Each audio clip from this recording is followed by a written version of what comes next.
Hello guys, welcome to the show. I decided to do a little bit of a nonsense, which this time is going to be Crazy House, a game that I really enjoy playing every now and then.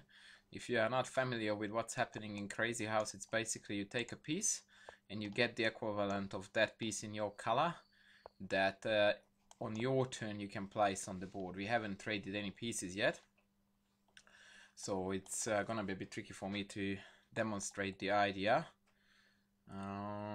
Okay, so if I take this pawn, I'm going to get a pawn that then I can put wherever I want on the board. The reason why I play this pale move is because I want to take and then drop a pawn here, and I wanted to prevent knight g5, but whoa. Okay, so the idea is to take, I take it with anything, he will play knight f5 hitting these two, and that hurts a lot. Okay, so let's do this. Ooh! Okay, I didn't realize they can take. That was classy by me. Okay, I think we are in a world of hurt now, because take, knight drops here, forks these two, and we're done.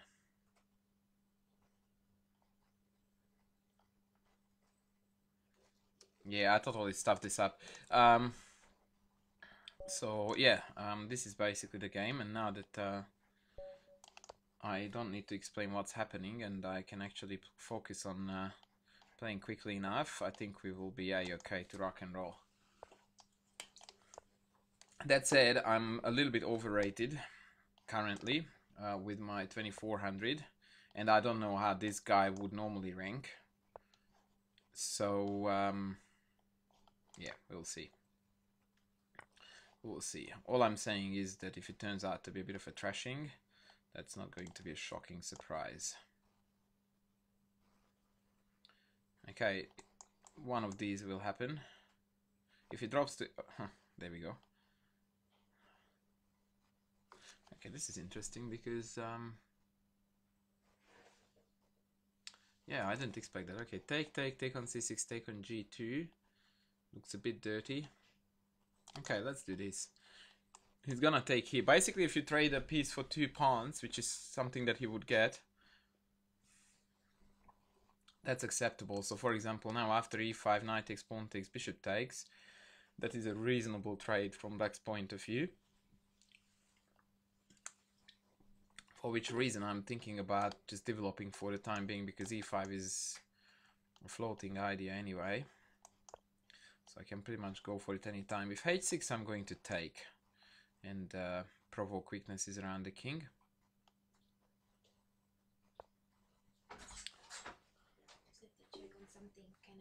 I'm recording that now. Thank you. Okay, so that's the other thing I really reckon with, that my wife storms in and tells me that she needs the computer.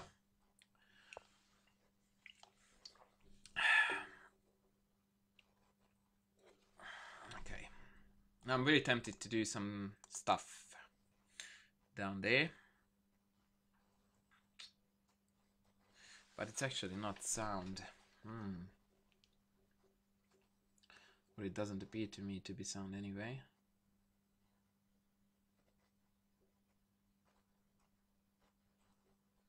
This knight is such a pain.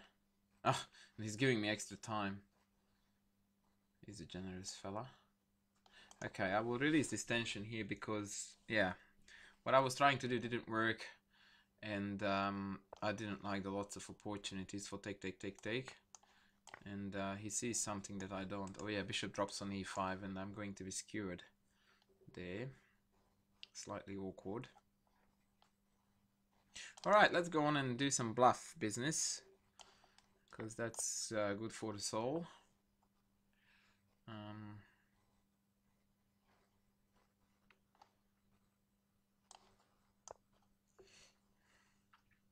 Maybe bishop here is strong, I don't know. I'm threatening to push and then check. Knight on f4 is always dirty because it hits here and threatens to drop stuff. Normally you don't castle into these things, because after, for example, knight takes, king takes, bishop drops on f3, forks me immediately. More standard is to just defend it from the side like this. It would be good if he sucked in e7. He did. Daddy? Yeah. Whoa. Yeah, he's too good. He's too good. Like, that was just such a pro solution to bail out from this mess. And now if I take, I have nothing to block a check on the e-file with. And that's gonna be the end of my story. He's really good. Like, okay, I can drop a bishop here, but that's not much. G3 here, wow. Yeah, as I said, trashing it is. Wow, this guy's really good. So after takes... Oh, wow. Okay, this is actually really cool. It is going to be a very educational and valuable lesson. Like, he could have taken my queen and he just goes for my king, like you always should in this game. Very impressive style. Like, the way how I'm getting beaten here is just a pleasure to watch. So I'm definitely going to upload this for those who like Crazy House, because this guy is really good. And he gave me a ton of time too. Like, I'm sitting on this position as if there was anything here. Oh no. Oh, that's a double check. That hurts. Alright, GG. Well played. I should have tucked back here, but after pawn d2 I would have died anyway. Oh, okay. I would really have to try my mighty best here, and I need to speed up a bit too, because I'm being too slow.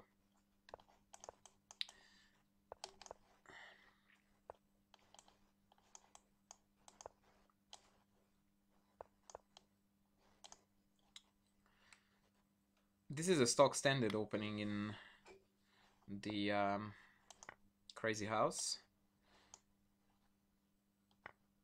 More so than in chess, actually, because in chess the spin is very annoying, whereas in Crazy you tend to be able to deal with it. And on occasions I even played knight e7 in this position, allowing the pawn structure to be compromised, but against this guy who seems to be an attacking freak. I think I will take it easy and I'll just hunt the bishop and drop it back here. No? Okay, so now after queen takes knight d7 wins an exchange, but I'm cool with that. Instead I just lost a queen, because now either of these squares would fall for knight e7 check. So queen sack it is. Now I still have to watch out for this check, so I really need to plant the bishop somewhere defensive. I don't want to put it here because that allows knight f5 with the tempo, so I'll come here. And hopefully I can survive this sack. If that's the case, I may have a tiny chance. God, this kid is so good.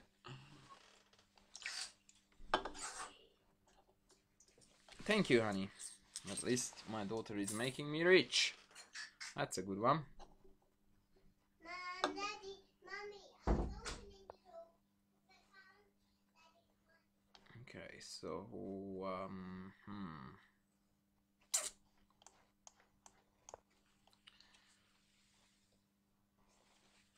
I would really like to insert this swap, because I needed bishop around my king. Like, bishop b5 is actually a surprisingly annoying move here. Kicking out my defender down here. Queen g4 is very strong too, with the same idea. And I might be able to take the sting out of that by placing the bishop on g6. If he allowed that, which he didn't. So what's his plan? Because... Oh, gotcha. So now my f6 is not protected enough.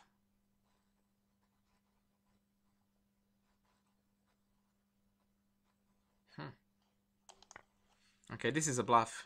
Well, I didn't see a better way out of this situation.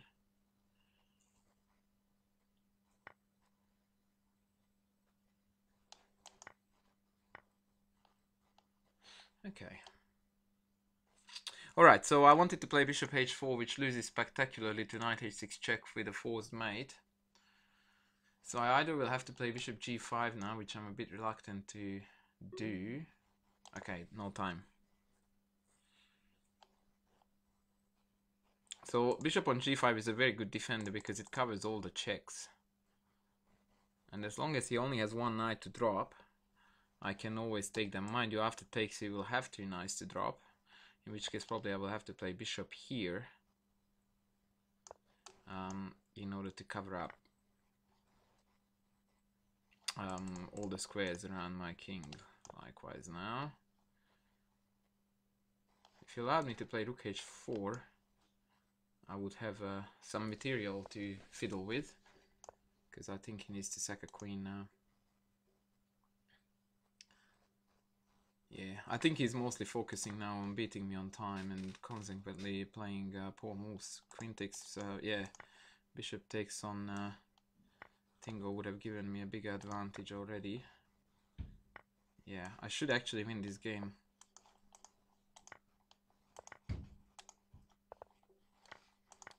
But I'm not going to, because he's too fast.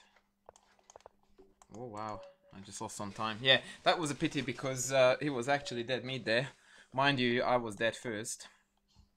So I think it was just him focusing on trying to beat me on time rather than on position, which I think is often risky. So the bottom line is I need to speed up.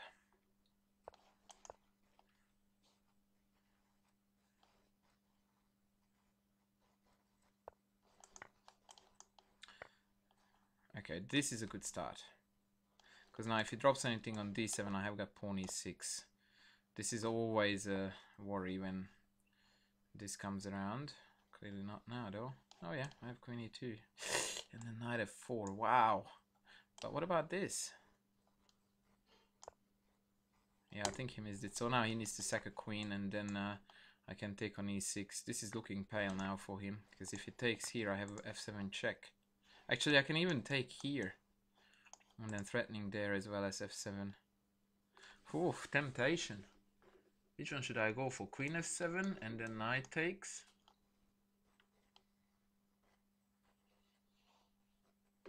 Can't tell. Or knight takes, in which case he's going to castle, pawn f7, knight takes c7. Yeah, I want this. I don't know if it was a good call or not, but I want his king to be wandering around.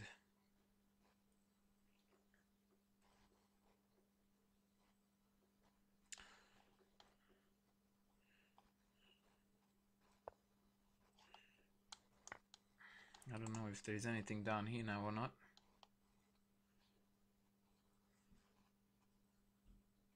He can also take on e6 now, which I disregarded as a possibility. That was a bit childish of me. Okay, the good news about this is that it's not threatening g2, so I think it is actually an inaccurate move. And consequently, I'm going for the bishop as the guard of the d7 square. I'm happy to eliminate that. Plus, I'm threatening now to take and then drop rook mate, so he had to take me there.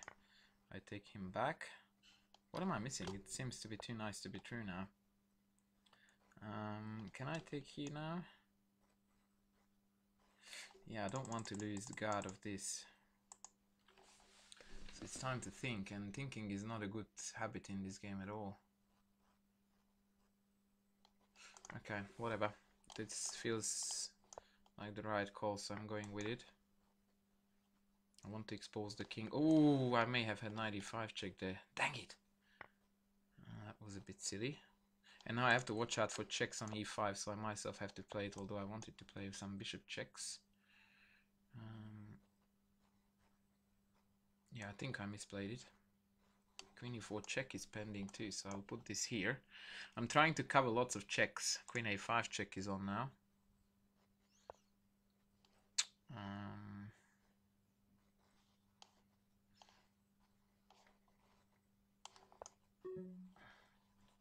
This is weak. Like, this is substandard, but I'm running out of time. I want to eliminate these two so that knight c6 check is incoming, but it should not work against a decent player like him.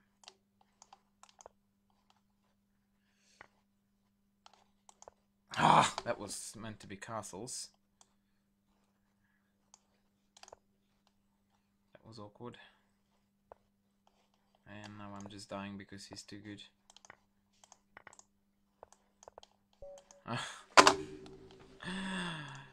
So bad.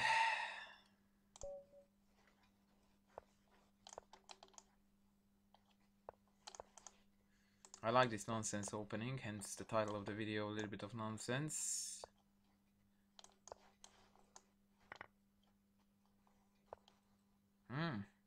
That's strange. Don't I have some aggression now? Okay, let's just play conservatively.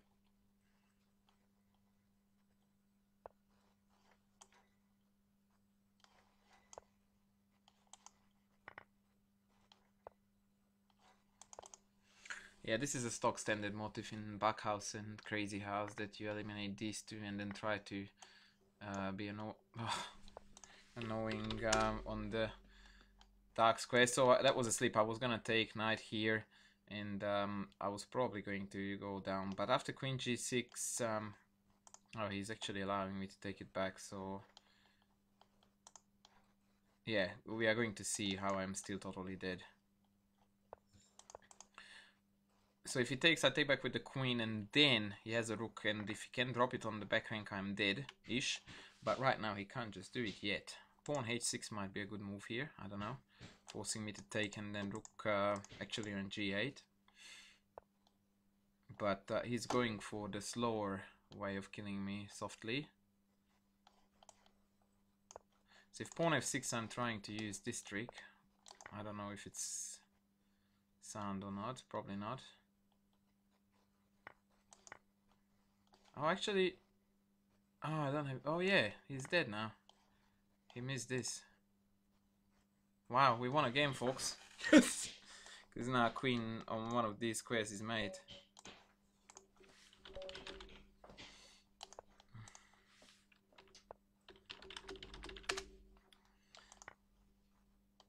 Okay, that was a bit fluky.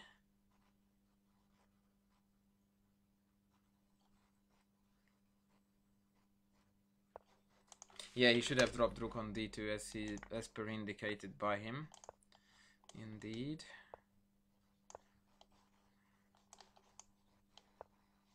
Yeah. Okay.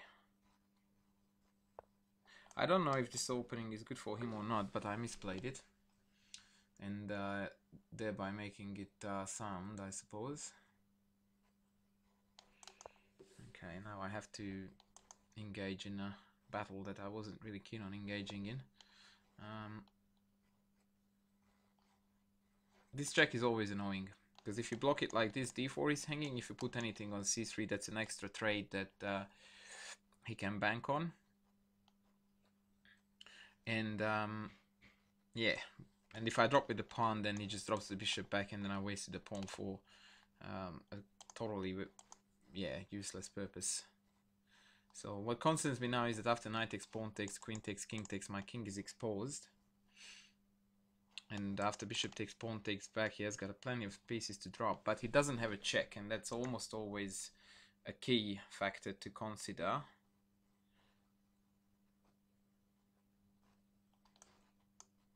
Okay, I'm a bit confuzzled now, because if he takes here, king takes, and then mate is threatened. And if he takes back, knight c7 check may be strong. Whereas now he's basically wasting a queen that he could have used in the attack. So yeah, I don't think it was good for him. I mean, I'm probably still worse, but this could have... Isn't this winning the queen now? Am I missing something?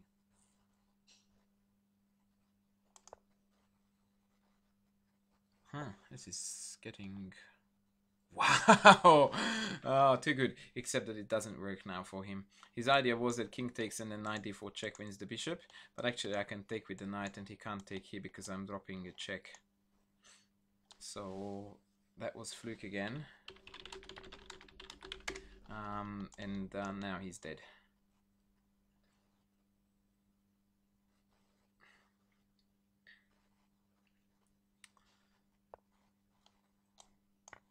Or, well, when I'm saying he's dead, what I mean by that is that a decent player would win this now for white.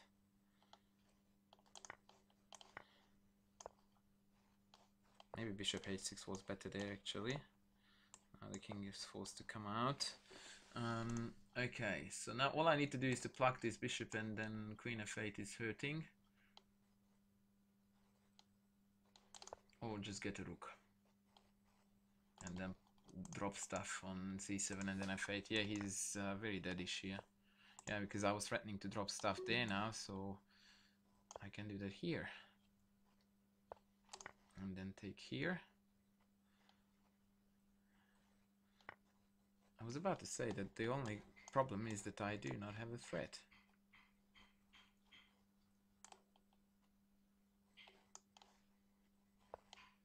Wow, I didn't see that one either.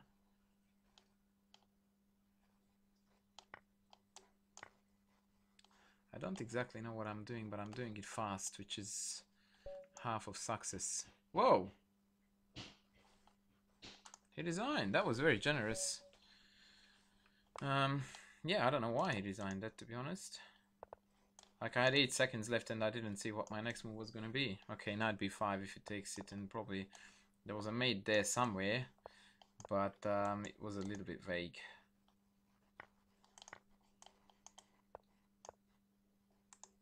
I always think that this setup is sturdy enough to hold on to, and then I always get trashed really badly in it. Now the point is that I can't drop back here, because after takes he drops a knight on f5, and that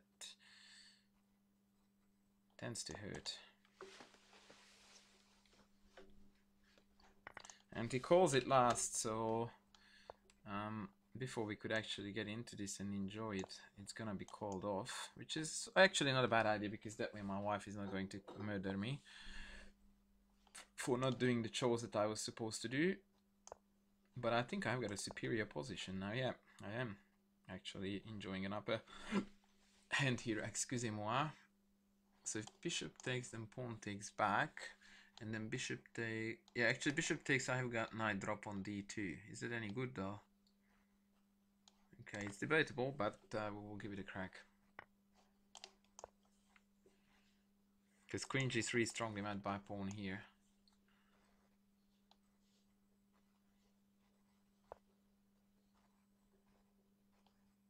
And now I'm super tempted to try this. That's what my gut feeling is telling me to do. But I'm just being foolish. Whoa, what? Surely that's not good. You can have my queen.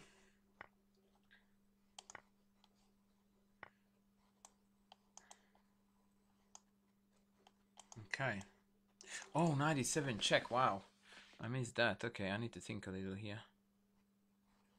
Okay, it's always a good idea when you can give a back rank check to do that, because it makes them waste a piece for stuff that they could use for the attack. Ridiculously enough, I didn't have any other squares other than what I just used. And now if I drop back, then he doesn't have the knight check on e7, which is a huge trump card in my hands.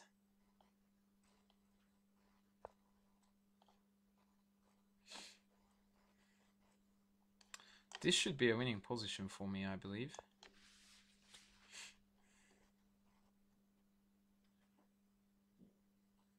I don't know what I've just done.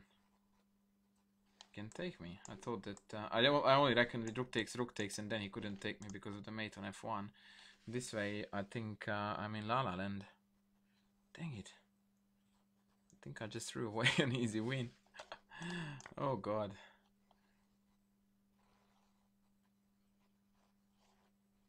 And after rook check, he might have bishop f7 counter check. Whoa.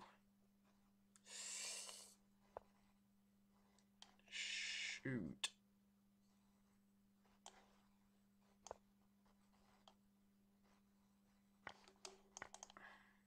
Yeah, I am dead here because of queen f7 and queen drop here, and then it's gonna be mate. That's a pity. Yeah, that bishop h5 was a horrendous move. Pawn check there is brilliant. Do I get back rank mated here? I don't think so. Okay. A glimmer of hope. Maybe queen check here is gonna be false mate. I don't know. This is not looking good. Oh god, what am I doing?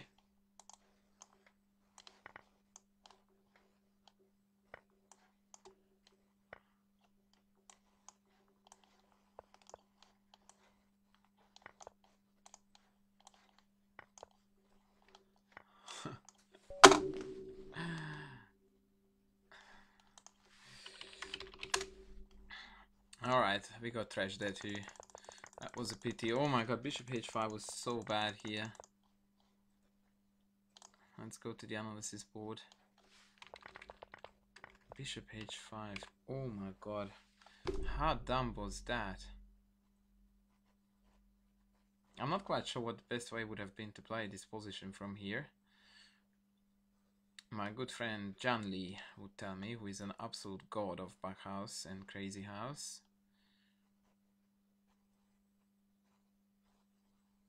Yeah, I think that despite of my original ideas and instincts, I think it was the right time for a defensive measure. Maybe planting a bishop here, which would take away the power of all the possible checks and sort of hinting some sort of knight g4 plans. Maybe queen e7 and then pawn drop here. I don't know, it seems to me that this is holdable. I got carried away here. I thought that I was very heavily on the attack here. And also in this position, maybe instead of knight d7, bishop takes f2 check, queen takes... Yeah, I don't know. Yeah, no. Okay, I feel happier with this because I prefer to maintain that pin. And after pawn there, just bishop here. Oh well. This is how we got trashed, folks, in Crazy House. It's pretty expected. This guy was really good at it, but hey, it was fun nonetheless, and this is a game that I enjoy playing, so I hope that you liked it a bit. 2.0 is a ridiculously difficult one to comment on, so I guess there was not much value learning-wise, but hey, that's why we call it a little bit of nonsense. Thanks for watching, guys. Catch you later.